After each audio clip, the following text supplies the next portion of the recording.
ایاک نعبد، ہم تیری ہی عبادت کرتے ہیں، و ایاک نستعین، اور ہم تجھ ہی سے مدد چاہتے ہیں۔ آج سورہ فاتحہ کی چوتھی آیت کا ترجمہ اور تفسیر ہے۔ ماقبل کی آیات کے اندر ہم سب کو اس بات کا علم ہو چکا کہ ہمارا رب اللہ تبارک و تعالی ہے، ہمارا خالق اللہ تبارک و تعالی ہے، ہمارا مالک اللہ تبارک و تعالی ہے، ہمارا رازق اللہ تبارک و تعالی ہے۔ اور اسی طریقے سے یہ بات بھی معلوم ہوئی کہ اللہ تبارک و تعالی بہت زیادہ مہربان ہے، سب پر مہربان ہے، سب پر رحم کرنے والا ہے۔ اور تیسری آیت سے یہ بات بھی معلوم ہوئی کہ ہمیں ایک دن اللہ کے دربار میں حاضر ہونا ہے، ہم نے جو بھی اچھے برے اعمال کیے ہیں ہمیں اس کا جواب دینا ہے۔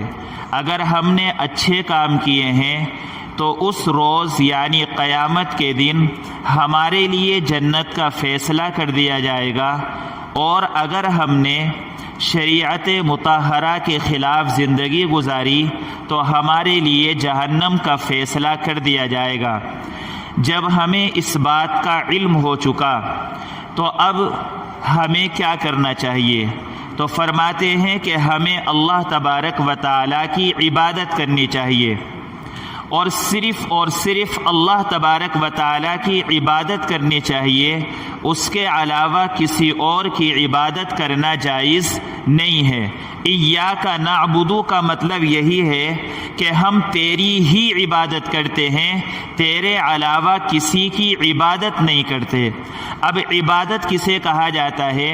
عبادت کہا جاتا ہے بندگی کرنا، اور بندگی کو دوسرے الفاظ میں کہیے غلامی کرنا، یعنی ہم سب اللہ تبارک و تعالیٰ کے غلام ہیں۔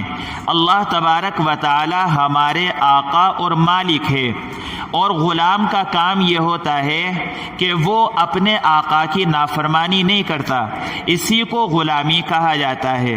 ہم سب جو غلام ہیں وہ اللہ تبارک و تعالیٰ کے ہیں۔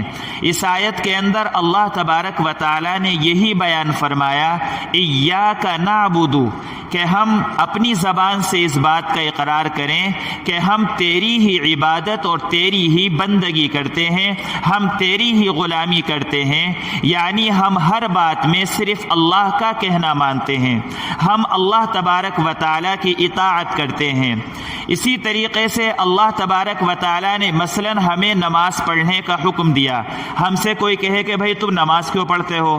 نماز اس لیے پڑھتے ہیں اس لیے کہ ہمارے مالک اللہ تبارک و تعالیٰ نے ہمیں نماز پڑھنے کا حکم دیا ہے۔ آپ سے کہے بھائی روزہ کیوں رکھتے ہو، رمضان میں بھوکے پیاسے کیوں رہتے ہو؟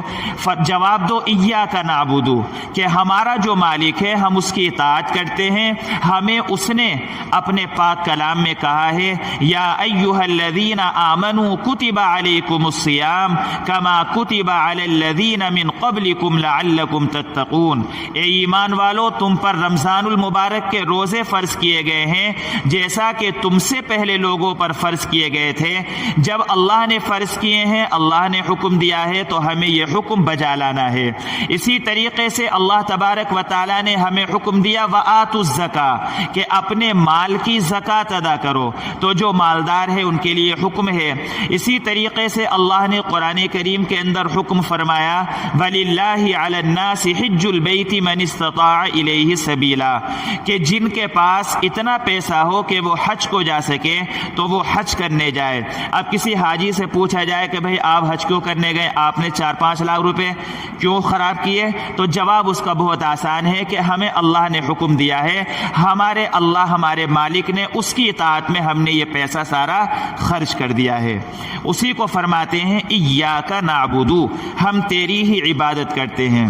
ایاک نعبدو ہمیں اسی بات کی دعوت دیتا ہے کہ ہم جائز کاموں میں تو مخلوق کی بات کو مانیں گے، استاذ کی بات بھی مانیں گے، بزرگ کی بات بھی مانیں گے، عالم کی بات بھی مانیں گے، ماں باپ کی بات بھی مانیں گے، رشتہ داروں کی بھی بات مانیں گے، اپنے بڑوں کی بھی بات مانیں گے، لیکن اگر شریعت کے خلاف، قرآن و حدیث کے خلاف اگر کوئی کام ہمیں کرنے کا کوئی حکم دے گا تو ہم اس کو نہیں مانیں گے، کیونکہ اللہ تبارک و تعالیٰ نے ہمیں اس کا حکم نہیں دیا۔ اب کہیں بھائی فلاں رشتہ دار ناراض ہو جائے گا، ہمارا فلاں دوست ناراض ہو جائے گا، بھائی ناراض ہونے دو، اللہ تبارک و تعالیٰ ناراض نہ ہو، اللہ تبارک و تعالیٰ ناراض نہ ہو، چاہے جو ناراض ہو جائے۔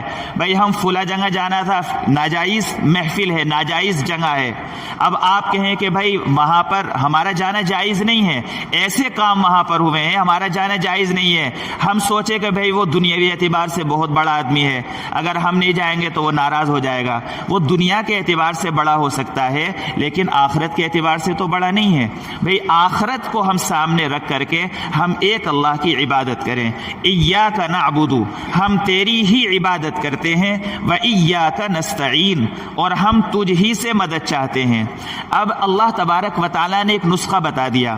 ایک سوال ہمارے ذہن میں آتا ہے کہ بھئی اللہ نے ہمیں یہ حکم دیا ہے کہ تم اللہ کی عبادت کرو، اللہ کی بندگی کرو، نماز پڑھو، روزے رکھو، زکوٰۃ دو، حج کرو، یہ کرو، وہ کرو۔ تو اب ایک مسلمان کہتا ہے کہ بھئی حالات اتنے خراب ہیں، حالات اتنے خراب ہیں، ہم کس طریقے سے اس پر عمل کر سکتے ہیں؟ فرمایا وَإِيَّاكَ نَسْتَعِينُ، ہمیں عبادت تو کرنی ہے اللہ تبارک و تعالیٰ کی، لیکن ظاہر سی بات ہے کہ عبادت بہت بڑی چیز ہے اور اس عبادت کے لیے ہمیں اللہ سے مدد مانگنی ہوگی۔ اللہ تبارک و تعالیٰ کی مدد جب تک شامل حال نہ ہو ہم اللہ کی عبادت نہیں کر سکتے۔ وَإِيَّاكَ نَسْتَعِينُ، ہم تجھ ہی سے مدد چاہتے ہیں۔ ہم نماز پڑھ رہے ہیں، ہمارا کمال نہیں ہے بلکہ یہ اللہ کا کمال ہے کہ اللہ تبارک و تعالیٰ نے اپنے گھر میں آنے کی ہمیں توفیق دے دی۔ ہم قرآن کا ترجمہ سن رہے ہیں، تفسیر سن رہے ہیں اور کر رہے ہیں، یہ ہمارا کمال نہیں ہے بلکہ اللہ تبارک و تعالیٰ نے ہم گناہگار کو اس اہم عمل کے لیے قبول کر لیا۔ ورنہ ہم سے زیادہ دولت والے، ہم سے زیادہ پیسے والے، ہم سے زیادہ فرصت والے، ہم سے زیادہ صحت مند انسان موجود ہیں، لیکن ان کو مسجد میں آنے کی توفیق نہیں ہے، ان کو دین کی بات سننے کی توفیق نہیں ہے۔ تو اللہ تبارک و تعالیٰ نے فرما دیا وَإِيَّاكَ نَسْتَعِينُ، کہ ہم تجھ ہی سے مدد چاہتے ہیں۔ کیا مطلب؟ یعنی ہمارے بس کی بات اللہ عبادت کرنا نہیں ہے، ہم گناہگار ہیں، یا اللہ اگر ہم عبادت کر سکتے ہیں تو ہم آپ ہی کی مدد سے کر سکتے ہیں، یا اللہ اپنی مدد شامل حال فرما۔